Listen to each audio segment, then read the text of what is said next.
This is the action image of Prime Minister Vladimir Putin that the Kremlin has cultivated for the last decade.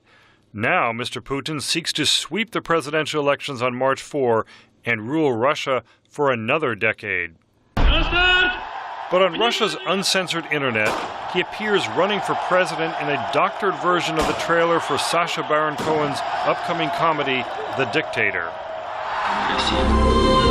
Or in this takeoff on the film Titanic, he and Boris Gryzlov, former Speaker of the Duma, are heading toward a massive iceberg. Watched by more than 1 million people, this music video won a YouTube contest in Russia.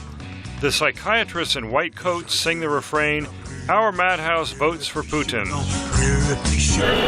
Russia's massive protests of recent weeks have been fueled by a generation that has turned off state-controlled TV and gone online. Sam Green, an American political scientist who directs a new media program in Moscow, says Russia's internet is forcing TV news coverage to change or die. They then had to cover the December 24th protest as an anti-Putin protest. That's not been on television ever, and it was the combination of the fact that the internet would have put that information out there, and did put that information out there, and there were 70, 80, 100, 120,000 people on the streets, which is hard to miss.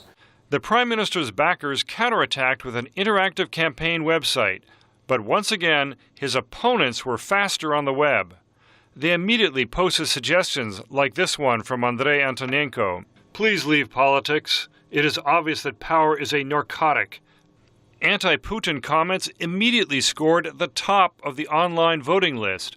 Campaign workers took them down, but screen grabs went viral. The technological skills aren't very good. They should have seen it coming. They didn't see it coming. Oddly, Putin's party, United Russia, appears nowhere on his campaign website. That is because internet blogger Alexander Navalny ruined his party brand by saddling it with the now popular label, the Party of Swindlers and Thieves. While Russia's government loses the internet information war, the opposition now uses the internet to raise money for rallies. In 4 days, Alexei Kozlov raised $130,000 in online contributions from about 5,000 contributors.